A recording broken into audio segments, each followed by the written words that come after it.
fifaliana trano imbonatsika eto an-tranon'Andriamanitra amin'ny ity maraina ny alarobia fa 7 aprily ity riavana. Aoka hitsangantsika hideran'ny tompo araka ny salamo faharoa amby efapolo andininy voalohany hatramin'ny fahaefatra.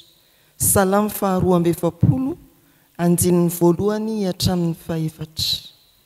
Ho aminareo ny famindrampo sy ny fahasoavana avy amin'Andriamanitra ilay ankehitriny sy taloha ary ho avy.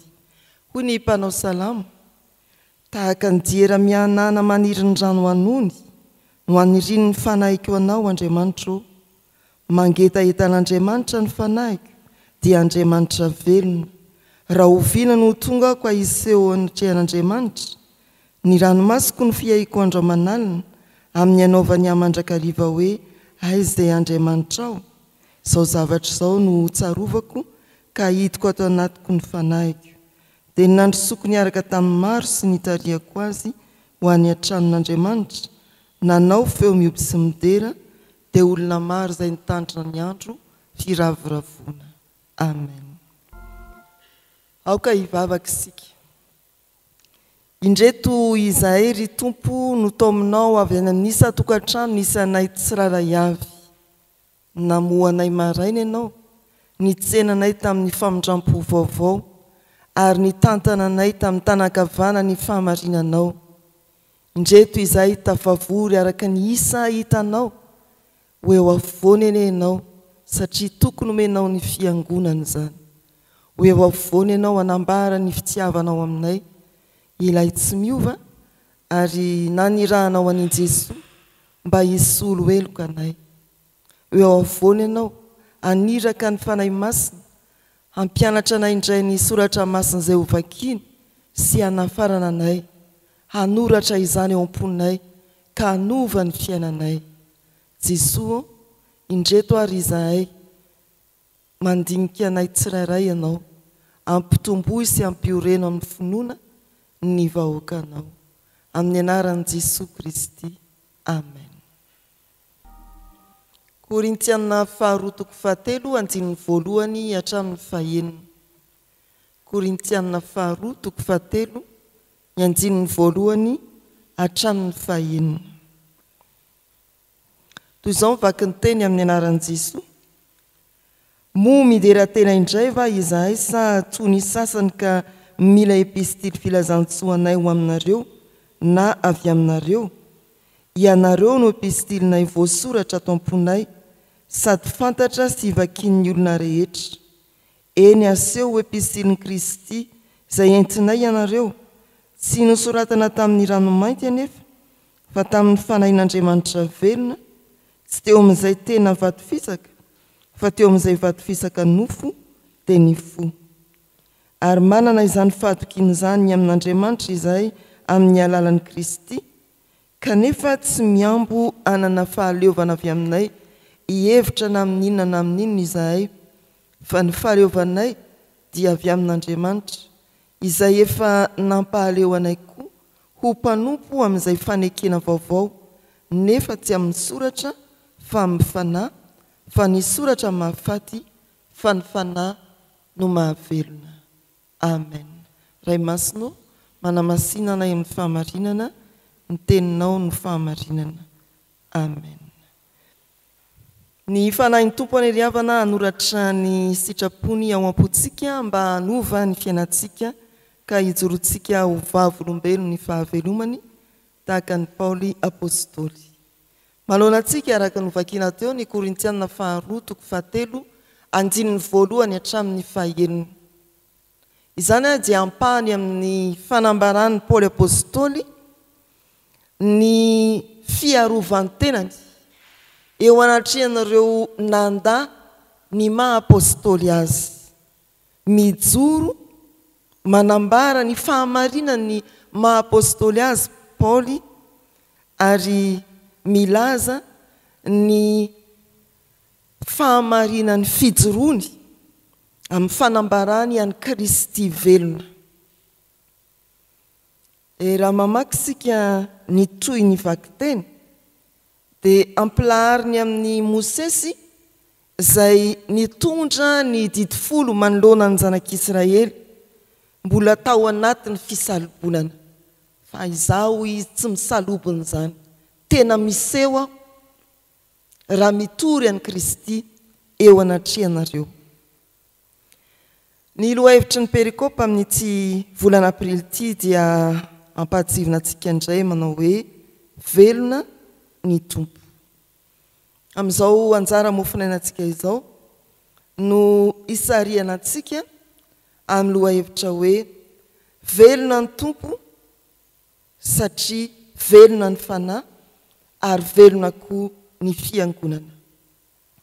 Ahoana no ahafantarantsika fa velona ny tompo? Amin'izao vanim-potoana iarahantsika miaina, vanim-potoana ny fiangonana izao, dia tsy fombafomba fiteny na fisehoana ivelany izany, fa amin'ny fahitana ny fiovampiainana eo amin'ny mpino, eo amin'ny kristianina tsirairay. Izany no ambaran'ity soratra masin'ity. Velona ny tompo satria hita soratra, voasoratra eo amin'ny fiainantsika ny fahavelomany. Izay no ahafantarana hoe velona ny tompo. Tsy misy tsony hoe ndeha hiazakazaka ho eny amin'ny fasana tahaka an'ireo vehivavy ka nahita ny varavarana fasana Nikodia, fa izay tsy maintsy ahatarafa na vavelona ny tompo dia isika mpino mpanaradia azy efa niova teo amin'ny fiainana, olona vaovao. Ndreto ry havana fanehoana anankitelo ato amin'izao anjara mofinainantsika izao, araka ny andiny ny fanandrify amin'ny avy, ilazana fa velona ny tompo. Ato amin'izao soratra masin'izao kosa dia lazaina fa velona ny tompo satria voalohany mbola manoratra izy. Ny andiny ny fahatelo dia averina vakiana indray amin'ny anaran'i Jesosy manao hoe aseho epistiliny Kristy izay entinay ianareo, tsy nosoratana tamin'ny ranomainty anefa fa tamin'ny fanahin'Andriamanitra velona, tsy teo amin'izay tena vato fisaka fa teo amin'izay vato fisaka nofo dia ny fo. Velona ny tompo mbola manoratra izy. Ao amin'ny Exodosy 3:30 no ahitantsika an'izany hoe Andriamanitra manoratra, mandrakitra ny didi folo teo amin'ny vato fisaka. Izao ny voasoratra ao anatin'izany Exodosy 3:30 izany manao hoe amin'ny anaran'ny tompo, ary efa vita ny teny nataony tamin'i Mosesy tao an-tendrombohitra Sinay, dia nomeny azy ny vato fisaka roa izay nisy ny vavolombelona, dia vato fisaka voasoratry ny rantsan-tanan'Andriamanitra. Tsy hoe tamin'izany ihany ny tompo no nanoratra, ka hoe efa nanoratra izy, tsia, mbola manoratra mandraka ankehitriny izy, fa tsy amin'ny vato fisaka intsony araka ny soratra masineto, fa amin'ny vato fisaka nofo dia ny fontsika. Mandrakitra ny teny vavolombelona ao am-pontsika izy. Manambara sy manamafy izany ny tenin'ny Paoly ihany ao amin'ny Filipianina 1:5. Ny fahaveloman'i Kristy amin'ny alalan'ny asa tsy tapaka ataon'Andriamanitra, hoy ny soratra masina, izay efa nanomboka asa tsara tao anatinareo no ahatanteraka izany mandra-piavin'i Kristy. Efa nanoratra trany amin'ny andro no Mosesy Andriamanitra, ary mbola manoratra sy hanoratra mandraka ankehitriny. Velon'Andriamanitra mbola manoratra izy, ary manoratra ny teniny ao am-ponao. Fa ny anjiny ny fahaefatra sy ny fahadimy dia manambara ny fahaveloman'ny tompo koa satria mahatoky amin'ny asany izy. Velona ny tompo satria mahatoky amin'ny asany izy. Hoy ny soratra masina amin'ny anaran'i Jesosy, ary manana izany fahatokiana izany amin'Andriamanitra izay amin'ny alalan'i Kristy, kanefa tsy miambo hanana faharelovana avy aminay hevitra na amin'inona na amin'inona izahay, fa ny fahalehovanay dia avy amin'Andriamanitra. Mahatoky amin'ny asany Andriamanitra, velona ny tompo ary manome faharelovana, izany hoe fahafahana mahatoky ny mpanompony. Raha mijoro Paoly apôstôly ho apôstôlin'ny Kristy dia tsy hoe mijoro amin'ny anaran'ny tenany fa mijoro amin'ny anaran'ny Kristy lay velona, mijoro amin'ny fahefan'ny Kristy lay nanome fahefana azy. Zay ilay fiarovana ataon'ny Paoly apôstôly ny maha-apôstôly azy eto. Mahatoky amin'ny asan'ny tompo, ny asany mampijoro ny mpanompony. Velona ny tompo mbola mahatoky izy. Ireo roa lahy izay nandeha tamin'ny lalana mankany Emôsy dia very toky sy fanantenana satria nieritreritra hoe nisy nangalatra ny fatin'ny tompo, tsy hita tao ampasana intsony. Fa tsy izany ny an'ny Paoly eto. Velona ny tompo, tsy hoe eny an-dalana ho any Emôsy izy fa mijoro amin'ny fitoriana ny filazantsara. Mahatsapa tsara fa ilay Kristy velona dia miara-dalana aminy, mampijoro azy amin'izany fitoriana ny filazantsara izany. Raha maty Andriamanitra ry havana dia tsy nanana fanantenana isika. Raha tsy nitsangana tamin'ny maty ary velona i Jesosy dia very toky tahaka andreo nandiha ny lalana ho any Emôsy isika. Satria velona ny tompo dia manome toky antsika izy ary mampijoro antsika tahaka ny ampijorony an'ny Paoly apôstôly. Paoly dia manambara mivantana ny fahaveloman'i Kristy ao amin'ny tenany araka ny Galatiana 2:2-20 manao hoe amin'ny anaran'ny tompo. Voaombo miaraka amin'ny Kristy amin'ny hazo fijaliana ary tsy izaho mitsony ny velona fa Kristy ny velona ato anatiko, ka izay ivelomako ankehitriny eo amin'ny nofo dia ivelomako amin'ny finoana ny zanak'Andriamanitra izay efa tia ka nanolotra ny tenany amonjy ahy. Velona ao anatin'ny mpino i Kristy ary mijoro mahatoky an'Andriamanitra ny amin'izany fahaveloman'izany izay rehetra mino. Feo amin'ny andininy fahaenina ry havana dia azo ilazana fa velona ny tompo satria manome aina ny fanahiny, mamelona antsika ny fanahiny tompo. Zao ny voasoratra eo amin'izany Korintianina 2:3-5 izany. Amin'ny anaran'i Jesosy manao hoe: izay efa nampahaleo anay ho mpanompo amin'izay fanekena vaovao, nefa tsy amin'ny soratra fa amin'ny fanahy, fa ny soratra mahafaty, fa ny fanahy no mahavelona. Manome aina ny fanahin'Andriamanitra. Io fanahin'Andriamanitra io izay anehoany ny fahavelomany, ampitany ny fahavelomany amintsika, dia izany no anambarana hoe velona ny tompo. Raha tsy eo ny fanahin'Andriamanitra dia maty foana isika. Tsy ny litera no mahavelona, tsy ny fombafomba no inona, fa ilay fanahin'Andriamanitra ao anatitsika. Raha niaona tamin'ilay vehivavy Samaritana teo am-panjakana i Jesosy, izay nanipitsipika ny hoe ny Jiosy dia ary no ivavahana ary ny Samaritana dia ary no ivon'ny fivavahana, fa Jesosy nanao hoe Andriamanitra dia mitady mpivavaka amin'ny fanahy sy ny fahamarinana. Tsy ny fombafomba, tsy ny toerana, tsy izay atao ivelambelany, fa ny anaty dia ny fanahy. Izany no ampitan'Andriamanitra ny aina amintsika. Ry havana malala, ao amin'ny Jaona 4:5 dia misy soratra manao hoe Jesosy no lalana sy fahamarinana ary fiainana.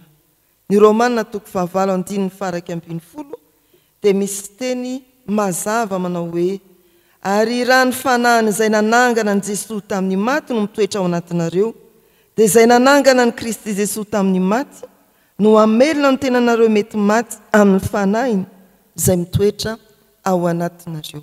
Velona ny tompo manome aina antsika ny fanahiny.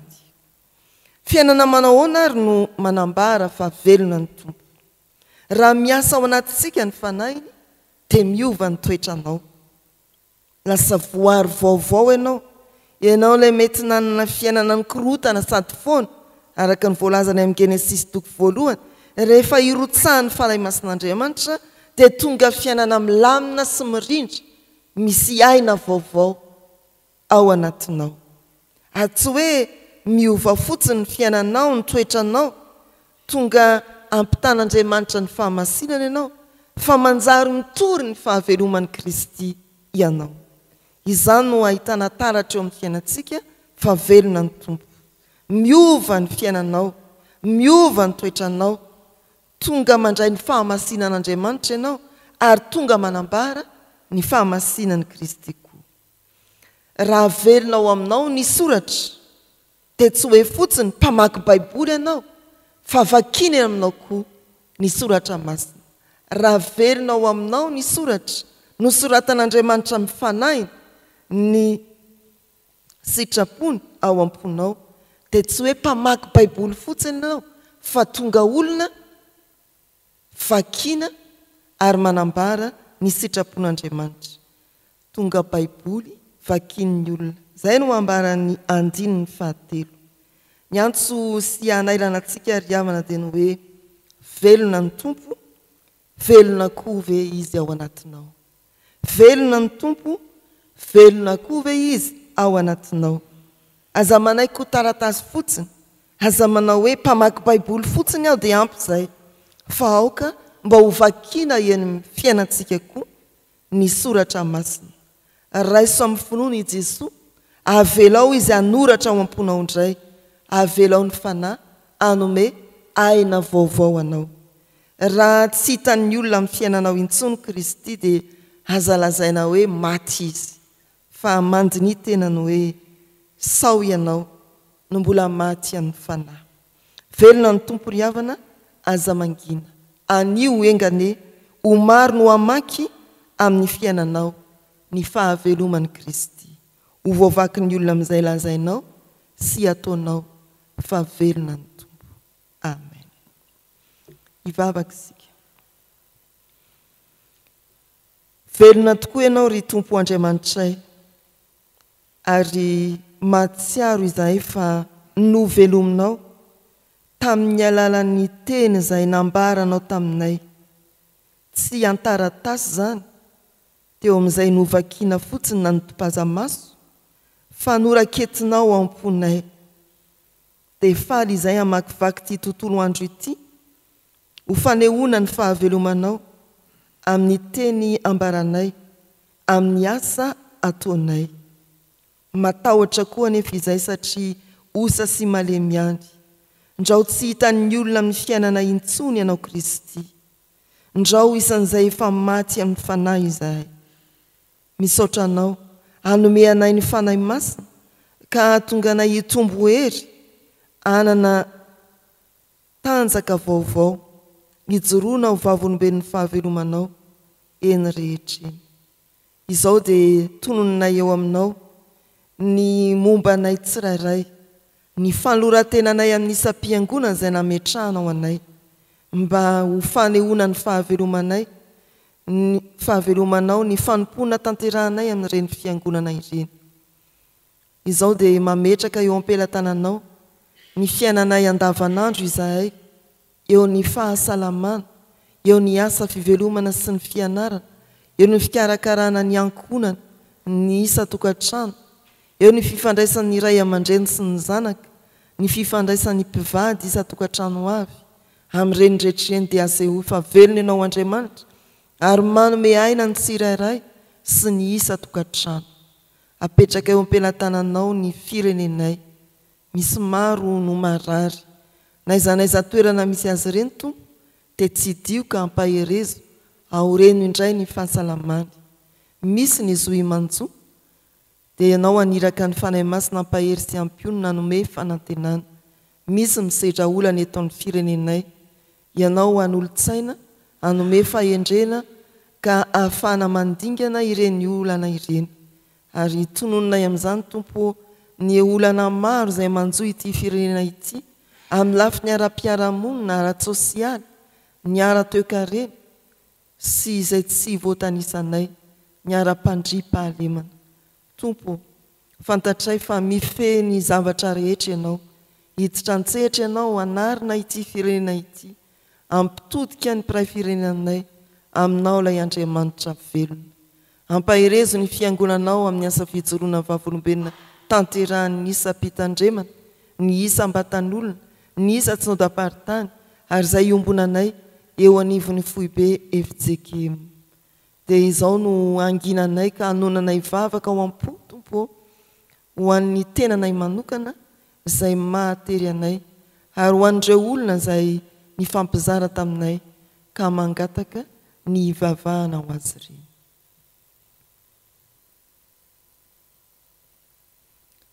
Rainay izay ny an-danitra ho amasinina ane ny anaranao ho tonga ane ny fanjakanao atao ane ny sitraponao ety an-tany ho takiny eny an-danitra meo anay ny izay anina sahaza ao anay ary mamelana elokay tahaka ny namelanay izay meloka taminay aza mitondra anay amin'ny fakapanahy manafahanay amin'ny ratsy anao ny fanjakana sy ny hery ary ny voninahitra mandrakizay. Amen. Ho tanteraka aminareo ny tsodrano-tononona amin'ny anaran'ny Tompo. Ny fahasoavan'i Jesosy Kristy sy ny fitiavan'Andriamanitra ray ary ny firaisana amin'ny fanahy masina ho aminareo sy ny fiangonana manontolo hatramin'izao sy ho mandrakizay. Mandiana velona ao anatinao Kristy. Amen. Ho an'Andriamanitra irery ny voninahitra amin'ny anaran'ny Ray sy ny Zanaka ary ny fanahy masina. Amen.